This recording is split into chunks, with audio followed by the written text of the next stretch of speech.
East of Eden, chapter 16. Samuel Hamilton rode back home in a night so flooded with moonlight that the hills took on the quality of the white and dusty moon. The trees and earth were moon dry, silent and airless and dead. The shadows were black without shading, and the open places white without color. Here and there Samuel could see secret movement, for the moon feeders were at work.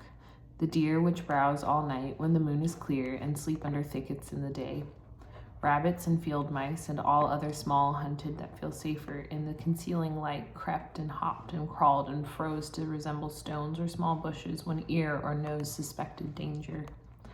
The predators were working too, the long weasels like waves of brown light, the cobby wildcats crouching near to the ground, almost invisible except when their yellow eyes caught light and flashed for a second.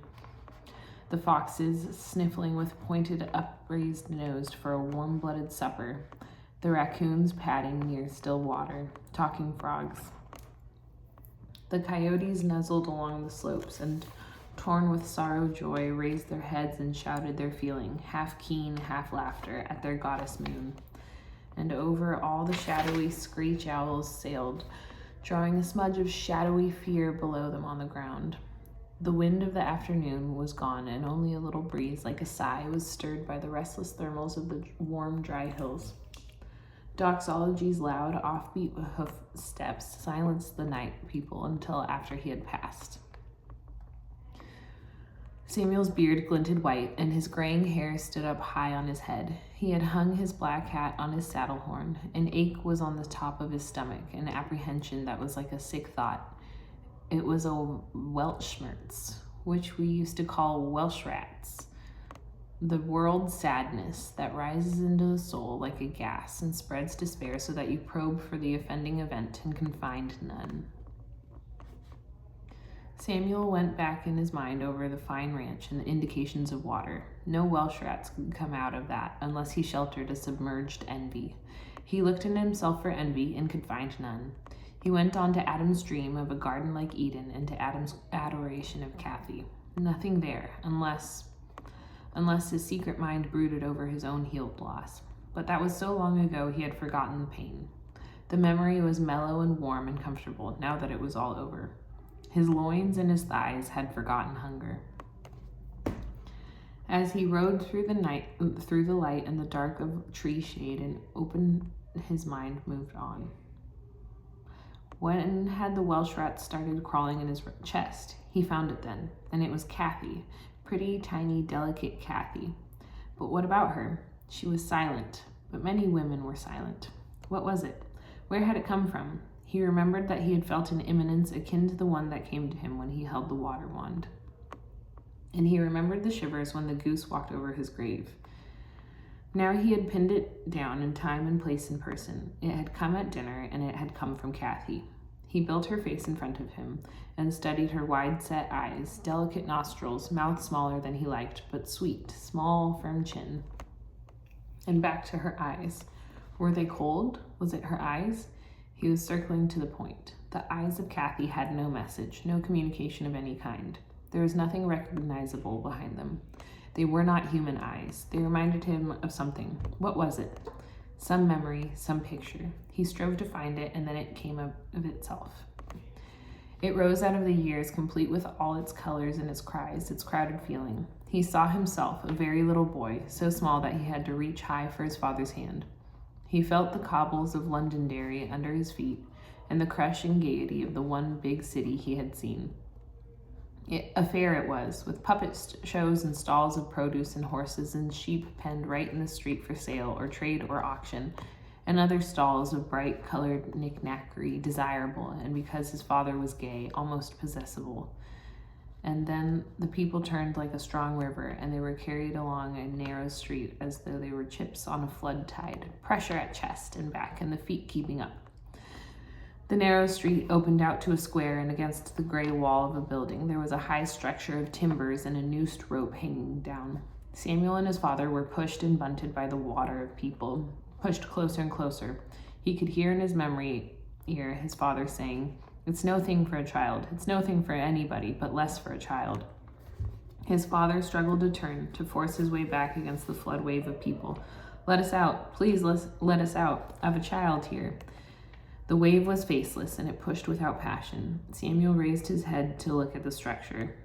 A group of dark-clothed, dark-hatted men had climbed up on the high platform, and in their midst was a man with golden hair, dressed in dark trousers and a light blue shirt open at the throat. Samuel and his father were so close that the boy had to raise his head high to see. The golden man seemed to have no arms. He looked out over the crowd and then looked down, looked right at Samuel. The picture was clear, lighted, and perfect. The man's eyes had no depth. They were not like other eyes, not like the eyes of a man.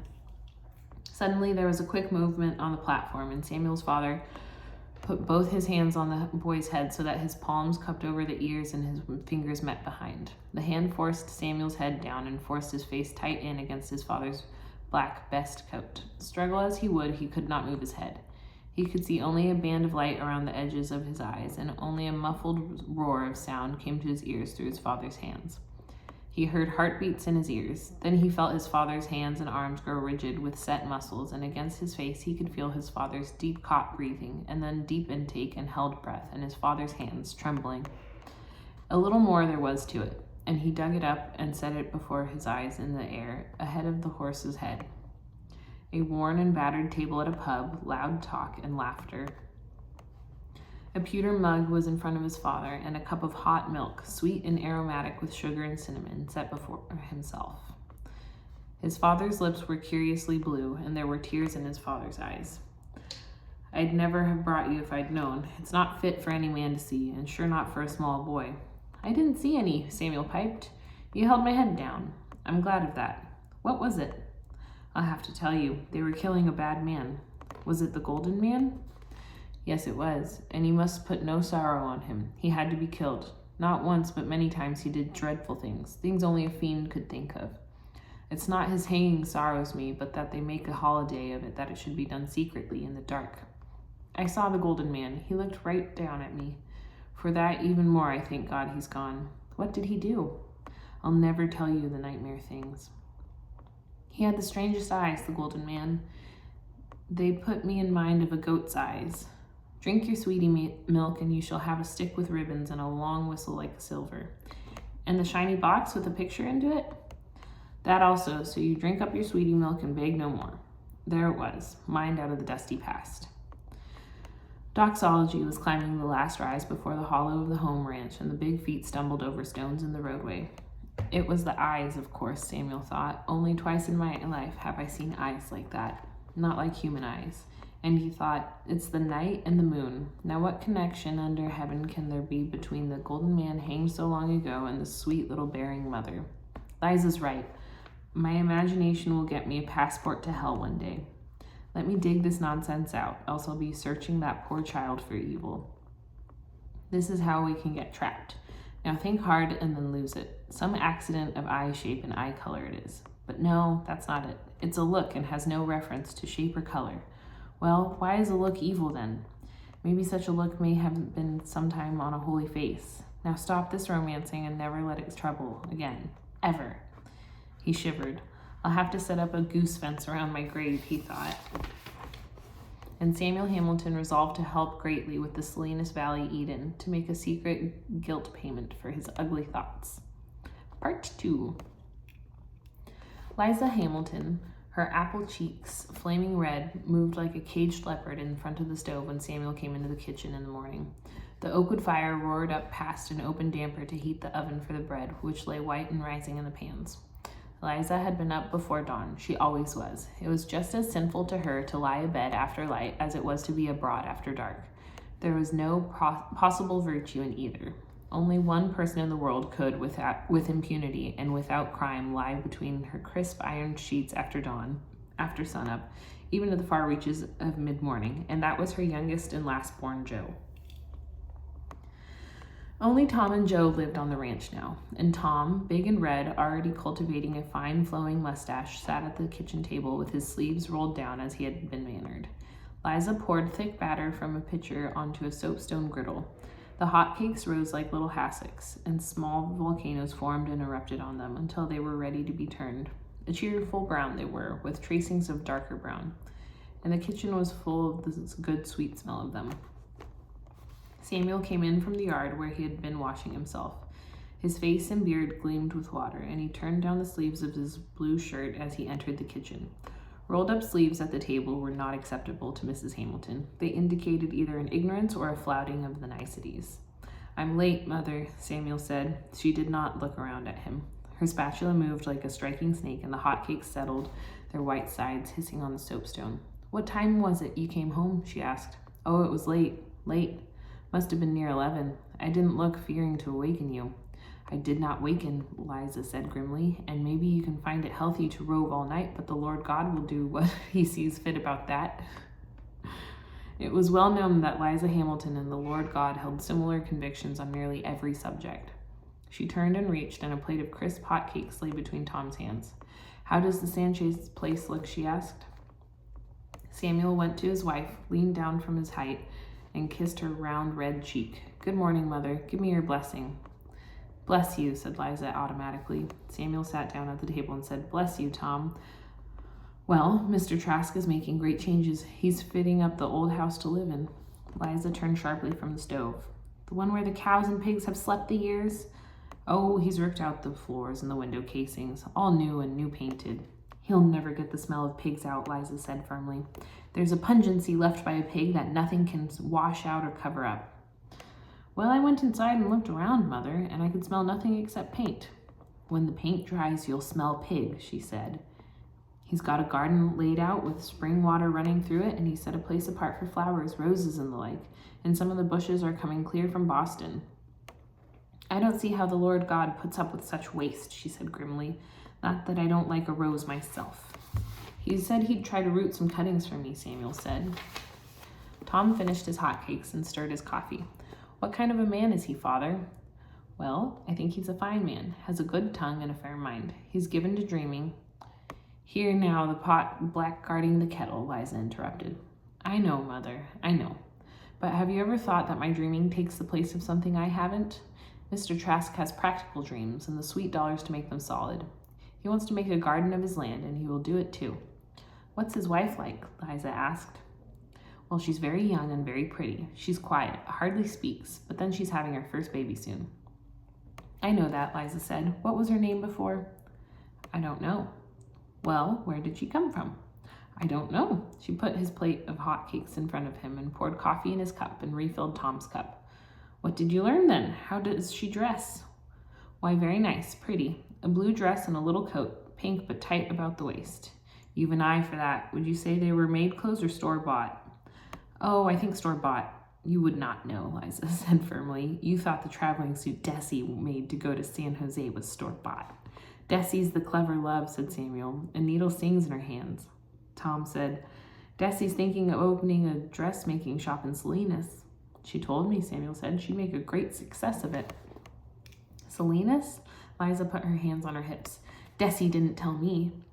"I'm afraid we've done bad service to our dearie," Samuel said. "Here she wanted to save it for a real tin plate surprise to her mother, and we've leaked it like wheat from a mousehole sack." "She might have told me," said Liza. "I don't like surprises." "Well, go on. What was she doing?" "Who?" "Why, Mrs. Trask, of course." "Doing? Why, sitting in a chair under an oak tree." "Her time's not far." "Her hands, Samuel, her hands. What was she doing with her hands?" Samuel searched his memory. "Nothing, I guess. I remember. She had little hands and she held them clasped in her lap." Liza sniffed. "Not sewing, not mending, not knitting?" "No, Mother. I don't know that it's a good idea for you to go over there. Riches and idleness, devil's tools, and you've not a very sturdy resistance." Samuel raised his head and laughed with pleasure. Sometimes his wife delighted him, but he could never tell her how. "It's only the riches I'll be going there for, Liza. I meant to tell you after breakfast so you could sit down to hear.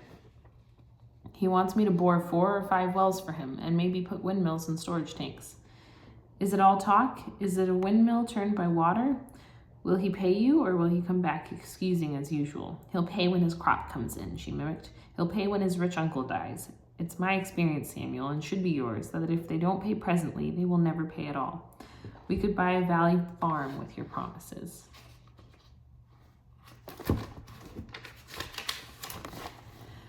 Adam Trask will pay, said Samuel. He's well fixed. His father left him a fortune. It's a whole winter of work, Mother. We'll lay something by and we'll have a Christmas to scrape the stars. He'll pay 50 cents a foot and the windmills, Mother. I can make everything but the casings right here.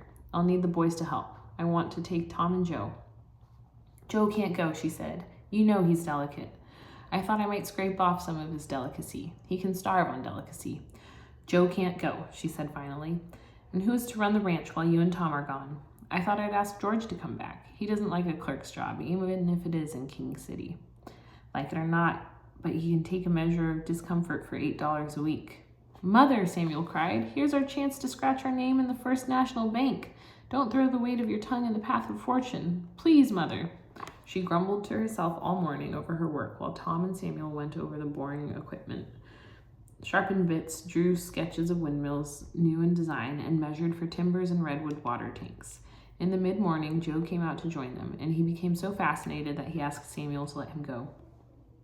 Samuel said, offhand, I'd say I'm against it, Joe. Your mother needs you here.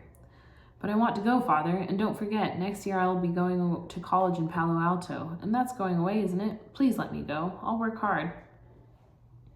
I'm sure you would if you could come, but I'm against it, and when you talk to your mother about it, I'll thank you to let it slip that I'm against it. You might even throw in that I refused you. Joe grinned, and Tom laughed aloud. Will you let her persuade you? Tom asked. Samuel scowled at his sons. I'm a hard-opinioned man, he said. Once I've set my mind, oxen can't stir me. I've looked at it from all angles, and my word is, Joe can't go. You wouldn't want to make a liar of my word, would you? I'll go in and talk to her now, said Joe. Now, son, take it easy, Samuel called after him. Use your head. Let her do most of it. Meanwhile, I'll set my stubborn up. 2 days later, the big wagon pulled away, loaded with timbers and tackle. Tom drove 4 horses, and beside him, Samuel and Joe sat swinging their feet.